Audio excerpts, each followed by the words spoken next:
do you advise members of your group, and particularly young people, I guess I'm interested in knowing, about dealing with that stereotype and still exercising their freedom of speech as Americans? I'm really glad you brought up young people, because they're the ones that I'm most concerned about, and I'll tell you why. This kind of stereotyping and distrust of Muslims is having a large negative effect on them. I have a lot of interaction with Muslims who are counselors, psychiatrists, working in mental health fields, youth workers, and they've seen a dramatic rise in depression, anxiety, all indicators of stress because of this. They feel that they can't present themselves just as they are, but they have to somehow explain or prove themselves that they aren't violent.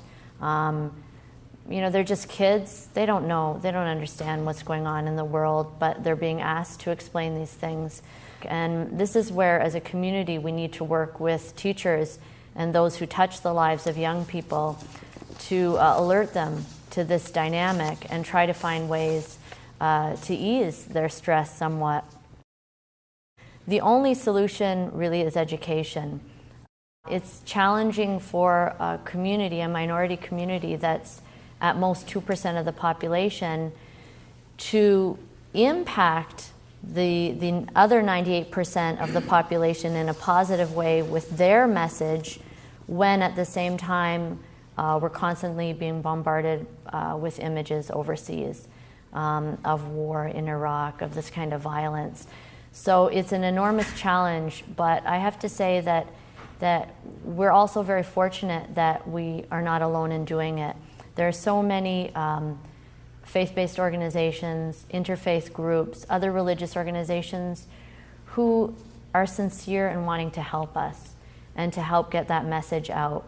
And we have, in my work at Hartford Seminary, I interact with priests and ministers who themselves are educating their congregations on Sundays and saying, we cannot fall back into these old patterns of collective guilt and stereotyping. So to me, that is proof of really the best that is in American society, and it makes me hopeful even amidst all of the bad news. There was a recent Gallup poll that showed that nearly 40% of Americans admit prejudice against or towards Muslims, and also that 1 in 5 Americans said they would not want a Muslim as a neighbor. How do you respond to that? Well, what's interesting is the other statistic that the majority of Americans who have a positive view of Muslims do so because they have a Muslim neighbor or a Muslim friend or a coworker. So I think that shows that the problem really is that of the fear of the unknown, or maybe the fear of the image that's being projected. Certainly programs like this and others are doing their part in humanizing Muslims, in trying to present a balance to the negative images that we get. What's required is, as in many other areas, for Americans to be a little bit more sophisticated in their consumption of news, and perhaps to be a little bit more self-aware of the way that their own emotions can be manipulated by news and information and images. Many Americans have seen the documentary, The Cult of the Suicide Bomber. In the documentary, there is a scene where thousands of people are in a mosque in Iran chanting, "Death to America." And I'm wondering how your organization can counteract the powerful message that sends. Well, that is a powerful message, and it's a frightening message. And it's also frightening when we look and we see that even in America, there are churches where the message on Sunday is that Muslims are evil. Muslims are people who should not be part of this country, that the government should use its power, in fact, to subdue Muslims. When I see those group pictures, I remember the pictures that we saw of Nazi Germany, where you would have Hitler talking in front of large crowds of people and whipping up their emotions. And I think as Americans we have to be very sober and consider in what way the same thing could happen to us. We may not be sitting in a stadium, but we're sitting, millions of us together in our homes, having our emotions manipulated. But there also was the time when Afghanistan was first attacked in response to September 11th. The first attack and the announcement of it was announced on Sunday football game, large screens, thousands of Americans sitting in a stadium, and they all got up and cheered when this was announced. And that's frightening. You talked a moment ago about what it's like for a child, a Muslim child in America. What's it like for an adult? Have you been the victim of prejudice? Of course, I'm very privileged because I work in an environment that values religion and religious expression. Of course, walking down the street, people wouldn't know that, and I've had my random rude comment here and there, but far more positive comments, far more occasions of people just giving me a smile, clearly wanting to say, it's okay, I accept you, even non-verbally. But there is a concern. Many people are having increasing challenges in their workplace. We've heard many more cases of employment discrimination, Muslims who are being fired or prevented from promotion in their job because they are Muslim. Certainly the number of hate crimes generally has increased enormously. The Council on American Islamic Relations has been documenting that, and the numbers are quite frightening. At that point, incumbent upon the government to really take leadership. Fortunately, the Department of Justice and the EEOC have taken a number of cases and have done a good job. But at the same time, we have this kind of mixed message. You have those cases, and then on the other hand, we see the mistreatment of prisoners, of Muslim prisoners. There was recent news about Jose Padilla, who has been virtually tortured as an enemy combatant. And when ordinary people see that this kind of thing is going on, I'm afraid that it might give them some kind of license to feel that they too can mistreat Muslims. You mentioned government, and of course Britain's Tony Blair said that the headscarf separates Muslims and shouldn't be used. And I'm wondering what your reaction is to that and what the purpose of it is, what it means to you. Well, what's interesting is that Tony Blair was supporting Jack Straw, who was protesting against the face veil. So they said, well, the head covering's okay, but the face veil is too much, and this is a sign of separation of society from society and should be rejected. And I don't know if you've been in London, but I've walked around London before, and I've seen some really interesting ways of dressing. I've seen 9-inch purple mohawks. I've seen multiple facial piercings, and I've never heard the British government comment on any of those modes of dress. So clearly there is selective treatment there, and I think it's unfair. These women should be free to wear what they want.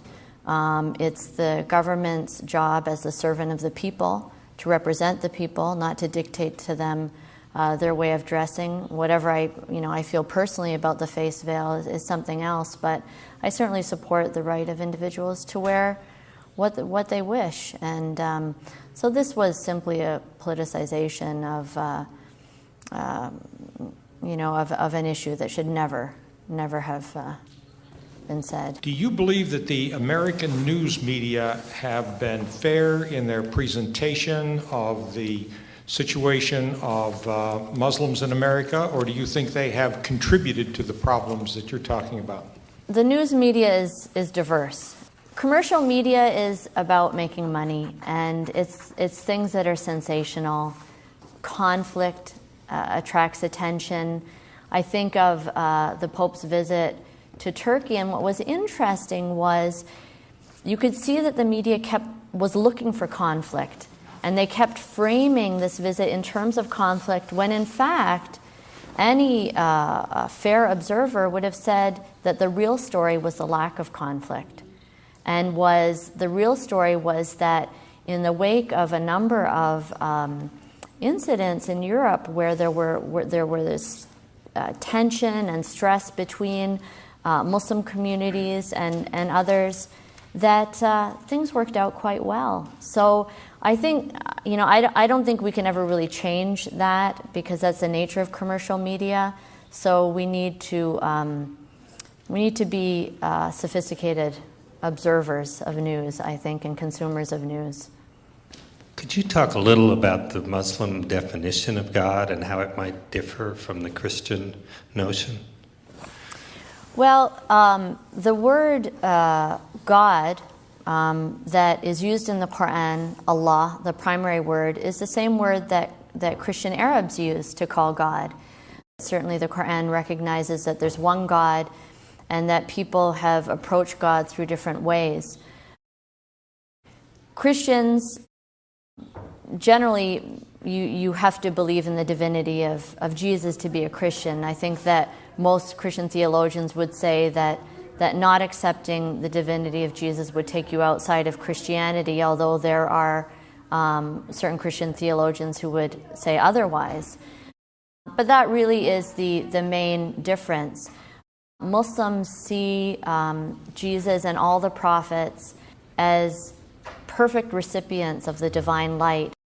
Timothy Winter, who's a lecturer at Cambridge, said is that what the Muslim view was that Christians mistook the perfect mirror of the divine light for the divine light itself. So really that's where the difference is. God in the Quran is described in many ways with many attributes, and that's how Muslims approach God, through his attribute of mercy and kindness and loving and forgiver and creator. Sometimes people say that the Muslim God is so transcendent that he's unapproachable, but that's clearly not the case. The Quran describes God as closer than your jugular vein. So God is always the nearest thing to you without being manifest in any part of creation. But another interesting difference is Christians have statues and paintings and so forth of Jesus, and there aren't those kinds of representations of the Prophet Muhammad. In fact, it's forbidden, considered blasphemous. Why is that the case? Islam, above everything, wants to maintain the uniqueness of God as distinct from creation. So the attempts of humans to portray God in any way is considered to be highly presumptuous, at least. And then the fear is that by portraying prophets, the Prophet Muhammad, for example, by making depictions, that people then may start to take that as an icon, as a avenue of worship, and that's to be avoided. So that Muslims try to maintain that connection with God directly through prayer, but also by embodying the actions of the Prophet Muhammad that taught us how we can approach God. What way should we pray to find that path to God? My daughter spent 4.5 years in Peshawar working with Afghan refugees. She would say to you that a great deal of so-called Islamic practice is pagan. It has nothing to do with the Quran.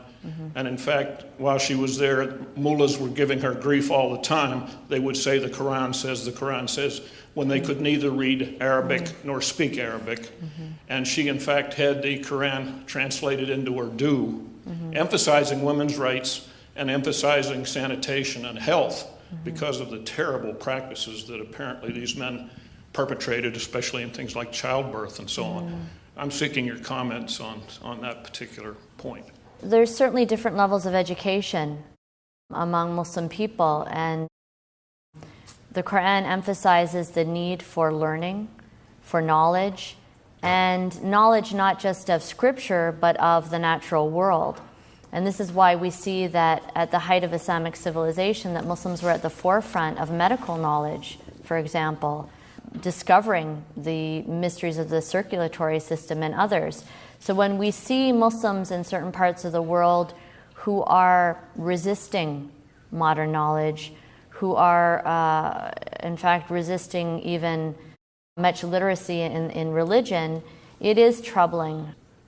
At the same time, I would have to say that we can't brush them all off. I met remarkable people of great spiritual depth among the Afghan people and in Pakistan, despite their challenges. But certainly there are many cultural practices that are being portrayed as religious, whether the people know it or not. I understand that your society likes to promote pluralism. And how do you deal with the differences of viewpoints and when maybe you see any conflicts come up? And also, for the new generation of non-immigrant Muslims, how is your society helping them to find their way in identifying with Islam? Well, this is one of the biggest challenges, is to, on the one hand, provide guidance in those areas where we need to take a stand, and on the other hand, keep the door open for respecting other opinions. Famous or maybe infamous issue is the issue of moon sighting, the method by which we will decide when the new lunar month begins. That's important to know when the beginning of Ramadan starts for fasting, when we celebrate the Eids. And there are different ways of doing that. People feel very strongly about the different methodologies that are employed. Our society has taken a certain position that we believe is the best position for Muslims in North America, but not the only position. And so it's being able to say, look, there are a variety of equally valid positions, but this is what we believe is the best, that is challenging for some people who just want one answer, who want a simple answer. And certainly in my teaching, what I try to do is to let young people come to terms with that, come to terms with the diversity that is present, and that they have to recognize in Islamic legal reasoning at the same time to be able to make a decision. I mean, you can't just say, okay, there are all sorts of opinions. At some point, you have to take one yourself. I would like to know what is the relationship between Sufism and Islam, and why we haven't heard much about Sufism in the West. Sufism is the mystical tradition in Islam. It's part of religious life and culture. Sufism in its various forms is everywhere in the Muslim world. Traditionally, in the pre-modern period especially, every Muslim had a legal school that he or she followed, a theological school, and also a spiritual tradition through the different Sufi brotherhoods. These spiritual paths took all different forms. Some of them really veered away from Islam and became quite syncretic and picked up many of the traditions or practices that non-Muslims performed. But the majority of Muslims stayed within Orthodox Islam, but Sufism was an added discipline to enhance their spirituality of Islam. I think many Americans know about some Sufi figures, people like Rumi or Hafiz, who were great poets, but it is something that perhaps is less well known. Again, because good news travels slow and bad news travels fast. We talked a moment ago about Pope Benedict and his 4-day visit to Turkey, to Istanbul. He prayed in silence for 2 minutes beside an imam, facing Mecca and in Istanbul's famous Blue Mosque. His guide in Istanbul said that gesture was more powerful, more meaningful than an apology. And I'm wondering if you agree, and how far you think that went in healing the rift that was caused by his earlier statement. I think there's two separate issues. I'm not fully satisfied that the Pope understood the reason why people were upset with what he said. It wasn't just about hurt feelings, but it was also about the factual basis for what he said. But I thought he disagreed with that statement anyway, because he followed up his remark, and he said, "Show me just what Muhammad brought that was new, and there you will find things only evil and inhuman, such as his command to spread by the sword the faith he preached." But he went on to say that violence is incompatible with the nature of God and the nature of the soul for all faiths. So I thought some people agreed that he was disagreeing with that statement, not confirming it. Well, I think it's up to him to clarify his intention in his remarks. Having read the whole speech, I do think there was something problematic. But what I would like to focus on is the fact that whatever that was about, the good news was that he did not cancel his trip to Turkey. The Turks greeted him, by and large, hospitably, graciously. For a country of approximately 80 million people, there were really very small, tiny demonstrations relatively. And the fact that he was allowed and invited into the Blue Mosque, what Turkish Muslims would consider to be their most important mosque in Turkey, shows that we understand that we won't always agree with each other, that sometimes we will hurt each other, but that doesn't mean that we have to cut off relations. And the fact that we have, as Muslims and Catholics in particular, over the last maybe 10 years or more, have been working very hard to establish good relationships, ties, alliances, paid off at that moment.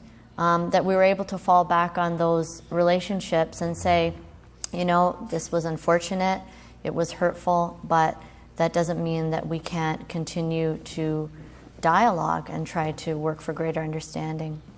As a Muslim, very interested to talk about how we deal with difficulties. And you said that there are sometimes actions among us Muslims which are more undermining and dangerous and offensive, both to ourselves and also to the wider world. And I was wondering how you deal with some of these difficult issues of great differences and deal with them creatively. Thank you. Ultimately, our goal as Muslims is to live righteously and ethically. Our goal is not to be some kind of group that just cheers whatever it does. That, in fact, is what Ibn Khaldun, the great medieval Arab scholar, called asabiya, group sentiment. Religion isn't supposed to be group sentiment. It's not supposed to be about just sustaining and justifying your group beyond anything. Yes, we're supposed to build community, but what is that community built around? If it's not built on piety and righteousness and the search for what is good and better, then there's no value in it. And the Quran says very clearly that if Muslims make the same mistakes and choose to turn away from God and live a life that is unjust, then we will go down the same path. We will lose our opportunity to be moral leaders, and we'll be replaced by someone else. To me, the priority is our own internal structure, our development as a community. We do have to defend ourselves from external attacks, but we have to be proportionate. What is an attack? Clearly, legislation that discriminates against Muslims and impedes Muslims' abilities to live as Muslims is a problem. That is a real threat. And we face some of those threats, and we need to put resources into defending ourselves. And unfortunately, when we do that kind of defense, it takes away some of our ability to deal with our own internal problems. After 9/11, so much money in the Muslim community and human resources went into legal defense and to defend the civil rights of Muslims in this country that could have been put into, developing our institutions to be more responsible and responsive to the needs. So that's unfortunate, but it's something that we have to do. And I'm happy to see that that there's an eagerness and a hunger among Muslims to take responsibility for their own communities. And I love to see that. I love the fact that there are many Muslims who say, you know what, this is my mosque, this is my community. I'm not going to just sit back anymore and, listen to some speech that is offensive, that is sexist, that is whatever. I'd like you to end by giving us a take-home message for Muslims and non-Muslims, and what you, as the president of the Islamic Society of North America, will be putting your energies into when you leave here. Well, my main message is that as a religious person, as someone who's trying to please God, I have to say that we need to do a better job, all of us. God did not give us the enormous resources that we have in America so that we could fight each other more sophisticatedly.